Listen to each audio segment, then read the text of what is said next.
il faut connaître Tailwind, tu sais aujourd'hui il faut connaître Bootstrap, tu sais aujourd'hui il faut connaître ça. Pourquoi y a-t-il des avantages à utiliser CSS? Oui, mais tu sais aujourd'hui tu vas commencer à injecter du Tailwind, ça va rapidement être un brouillon et de la poubelle. Pourquoi j'ai arrêté d'utiliser Bootstrap? Pourquoi les frameworks CSS peuvent être à la fois utiles et à la fois un désavantage pour toi? Utilises-tu Tailwind CSS pour tes applications ou tes sites web front-end? Et tu te demandes pourquoi j'ai arrêté d'utiliser ces frameworks CSS et pourquoi la plupart des gens pensent que utiliser ces frameworks c'est une fin en soi. Pourquoi y a-t-il des avantages à utiliser CSS et pourquoi certains frameworks parfois on a envie de les jeter à la poubelle? Alors aujourd'hui, je te ramène avec moi dans la ville de Chifflange, toujours dans notre retour au Luxembourg, d'accord? Donc là, on est dans une ruelle ici. On peut voir qu'il y a la gare ici pas loin et qu'on est dans une petite rue ici, plutôt pas mal, hein. Là, je te montre. Pourquoi tout le monde croit que les frameworks CSS c'est une fin en soi? Si tu n'apprends pas les frameworks CSS, tu ne seras pas un bon développeur, que tu as besoin de ces frameworks pour pouvoir t'en sortir. Ça, c'est ce que la plupart des gens croient, ce que la plupart des gens pensent, c'est qu'ils ont besoin d'un framework CSS pour pouvoir développer. Pourquoi moi j'ai arrêté d'utiliser ces frameworks-là? Pourquoi moi j'ai passé un peu cette étape de faire la hype des frameworks? Pourquoi les mettre de côté? Pourquoi développer avec CSS et pourquoi j'ai choisi de développer plus avec CSS que certains frameworks parfois et pourquoi j'en ai pris la décision? Alors, beaucoup de gens, beaucoup de personnes t'influencent à utiliser des frameworks CSS tels que Tailwind, Bootstrap et j'en passe. Et peut-être que toi, tu es dans le dilemme, peut-être que tu viens d'apprendre CSS, peut-être que tu viens de commencer justement à apprendre tes premières propriétés CSS, tes premières features, on va dire, en CSS. Et toi, tu te retrouves où on va te dire maintenant, il faut que tu utilises Tailwind, il faut que tu utilises Bootstrap parce que il faut que tu évolues, etc. Moyenne, parce qu'il faut que tu évolues, etc. Et donc du coup, les gens, les développeurs, surtout ceux qui débutent, pensent qu'il faut qu'ils se mettent à jour tout de suite, qu'ils doivent apprendre le dernier framework CSS qui est à la mode, la dernière hype du moment. Hein, on a vu Bootstrap, on a vu Tailwind, etc. Et peut-être que toi, tu te demandes, mais finalement, à quoi ça sert et pourquoi je devrais utiliser ce type de framework CSS dans mes applications? Alors, ce que tu dois savoir, c'est que Bootstrap, Tailwind, ce sont des librairies qui permettent d'utiliser du CSS avec entre guillemets des classes toutes faites, d'accord, des classes préparées. Tu veux, quand toi tu prépares ta classe CSS, tu es là en train de préparer ta classe CSS, tu vas mettre, je sais pas moi, un display grid, un display flex, tu vas mettre quelque chose à l'intérieur de ta classe pour pouvoir faire une fonctionnalité en CSS. Et peut-être que toi tu te demandes, mais pourquoi je vais utiliser ce genre de choses alors que je peux faire des classes? Et ça, beaucoup de développeurs ne se posent pas la question, ils préfèrent écouter ce qu'on va leur dire sur la hype du moment, etc. sans se poser de véritables questions. À quoi va te servir ce framework? Quelle utilité tu vas en faire? Qu'est-ce que tu vas faire en fait pour pouvoir mettre en place cette classe, etc. Est-ce que ça va vraiment être utile? Est-ce que tu vas te servir de cette librairie tout en ayant dans la tête exactement ce que tu veux faire? Et moi, ce que je recommande pour ceux qui débutent, pour ceux qui commencent, pour ceux qui débutent des sites en front-end, c'est pas de se lancer tout de suite dans des librairies qui proposent des classes toutes faites, parce que sinon tu vas avoir une difficulté déjà, première chose, à justement comprendre comment fonctionnent ces classes CSS et comment mettre en place, voire même centrer une div au centre de ton site, centrer un objet, centrer une image, peu importe, hein, ou même faire des animations, etc. Et toi, tu vas utiliser une librairie sans comprendre ce qu'il y a dedans. Et le jour où il faudra modifier quelque chose ou qu'il faudra faire quelque chose sur mesure, tu ne comprendras pas les méthodologies à utiliser. Alors là, tu peux voir ici, on est ici dans une petite ruelle, hein, puis je vais aller par là-bas ici. Hein. Donc là, on est dans la ville de Chifflange, hein, toujours au Luxembourg. Donc là, c'est une petite rue qui est adjacente à la rue passante. Peut-être qu'un jour, je te ramènerai dans une rue un peu plus passante et au centre-ville. En attendant, aujourd'hui, on est ici. Alors, la deuxième chose que je voudrais te prouver comme quoi ça peut être néfaste d'utiliser ces frameworks, notamment quand tu vas être dans des templates sur un framework front-end, ou notamment quand tu vas être sur ton template HTML, peu importe, ça va commencer à pourrir tout en HTML.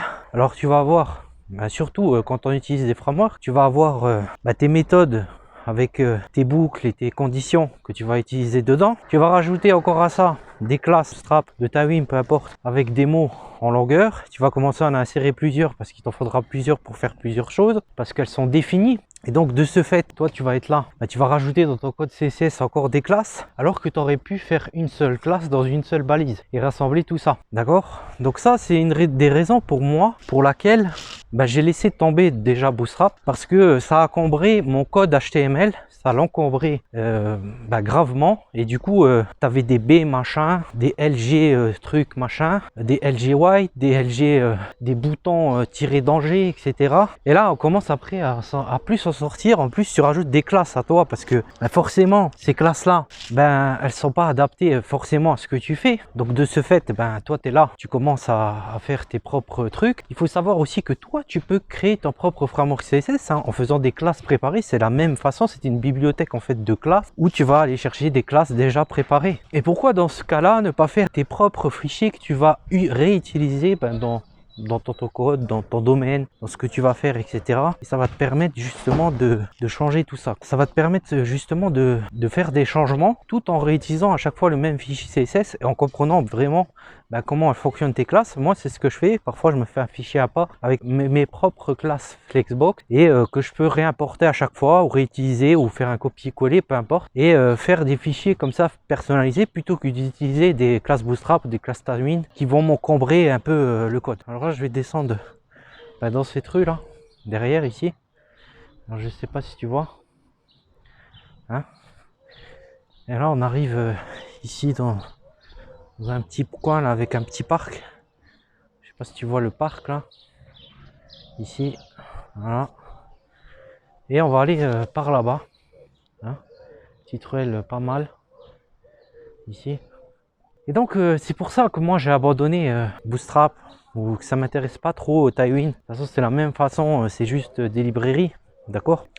Après, si tu veux les rajouter, tu peux les rajouter, hein, si tu veux rajouter des fonctionnalités, si toi ça t'intéresse. Et moi, je préfère garder quelque chose de propre, quelque chose de clean dans mon code, surtout dans mon HTML. Et surtout quand tu vas commencer à utiliser des frameworks, déjà que tu as assez de code JavaScript que tu dois injecter aussi dans les templates, tu vas commencer à injecter du Tailwind, ça va rapidement être un brouillon et de la poubelle à lire pour une personne qui va arriver ici. Et puis il va devoir aller voir ce que ça fait chaque classe à chaque fois, alors que tu n'aurais qu'une seule classe dans ton HTML et qui correspond à ton template en dessous, d'accord, ce qui serait beaucoup plus facile pour pouvoir justement comprendre ton code dans la balise style en dessous de ton framework. Je sais pas si tu utilises Angular, Vue, peu importe, ou React. Donc de ce fait là ça peut être préjudiciable pour toi dans la lisibilité du code. Donc de ce fait, moi je préfère éviter ce genre de bibliothèque et rajouter à chaque fois des nouvelles bibliothèques comme ça, juste pour le plaisir de la hype et le plaisir de montrer qu'on sait utiliser les librairies de la hype. Ça m'intéresse pas et c'est pas le but.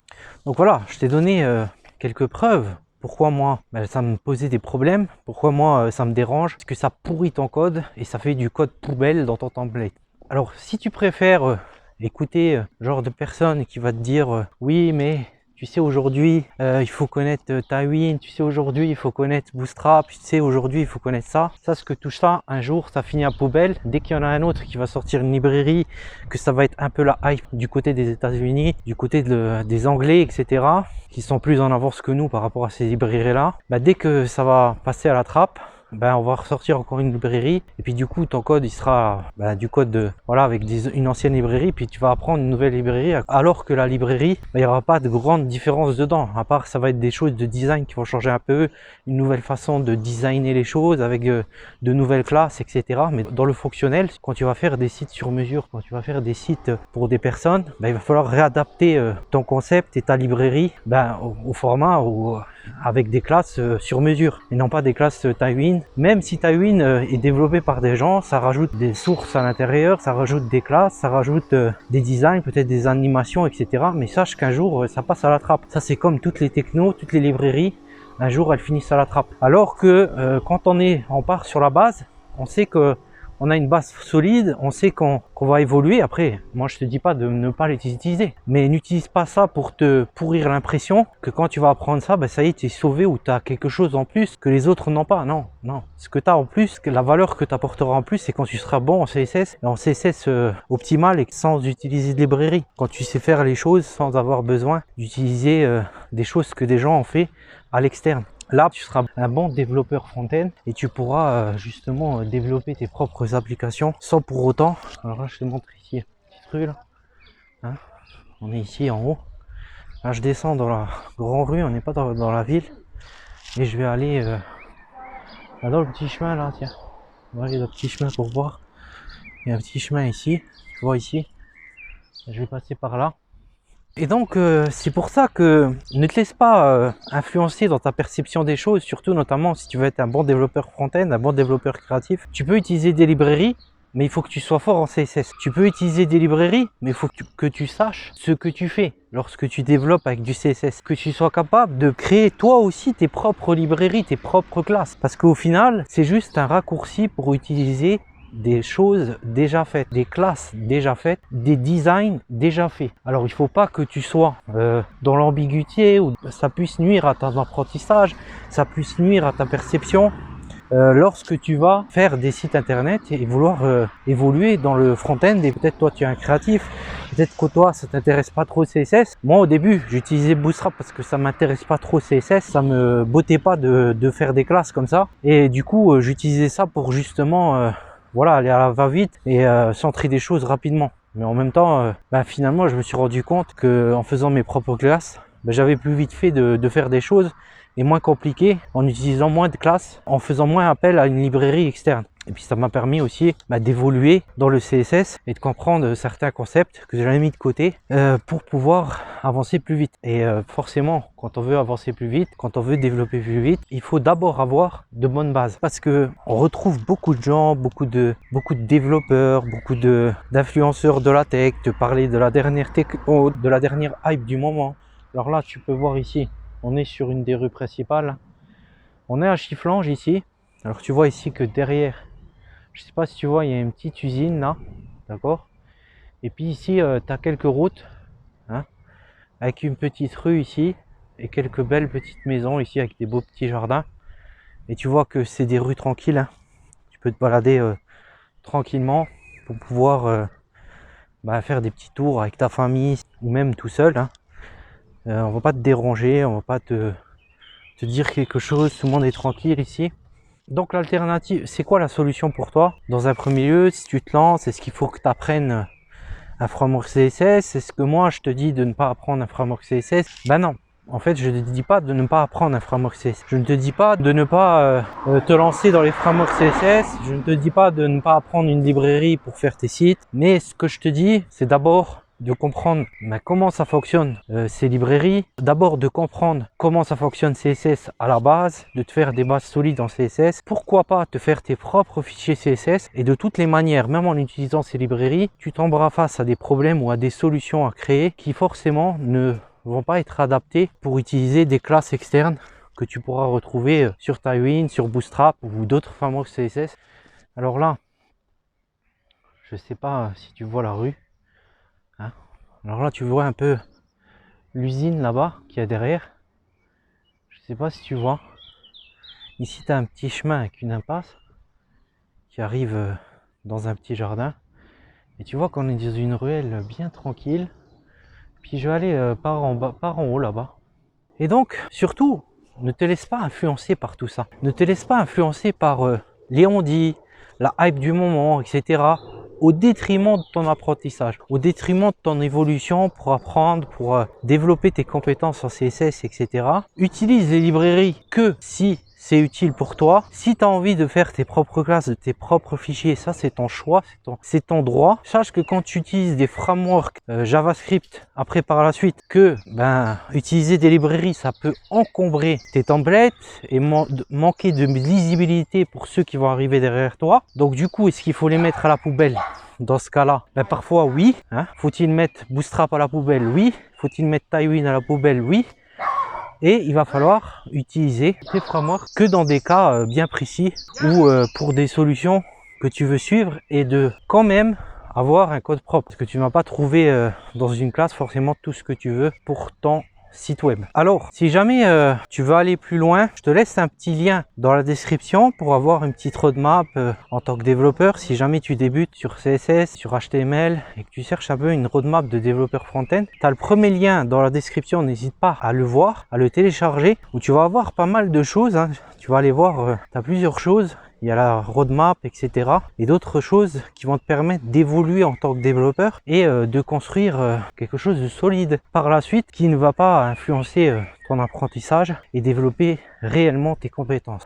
Aussi, on est arrivé ici en haut de la côte. N'hésite pas surtout à t'abonner à la chaîne si tu veux voir encore des vidéos comme ça, si tu veux aller voir d'autres villes, etc. De partager cette vidéo avec d'autres si tu as rencontré d'autres personnes qui galèrent un peu, qui se sont lancées sur des frameworks CSS, etc. rapidement. Et si toi aussi tu t'es lancé dans des frameworks CSS rapidement, n'hésite pas à le partager dans les commentaires, à liker bien sûr cette vidéo, hein, parce que elle est faite pour vous, elle est faite pour les développeurs, pour les personnes qui veulent aussi découvrir le Luxembourg, hein, qui veulent voyager un peu avec moi dans ce petit voyage autour de Luxembourg. Et n'hésite pas aussi, comme je te l'ai dit, à t'abonner pour suivre la suite des aventures. Je te remercie d'avoir été là dans cette vidéo, de m'avoir suivi jusque là. Puis n'hésite pas, comme je t'ai dit, à avoir le petit lien dans la description si jamais tu veux devenir développeur ou tu veux une petite roadmap et tous les outils nécessaires pour te lancer ta carrière en tant que développeur et aussi savoir te nicher, etc. Tout ça, c'est dans la description. Je te remercie d'avoir été là.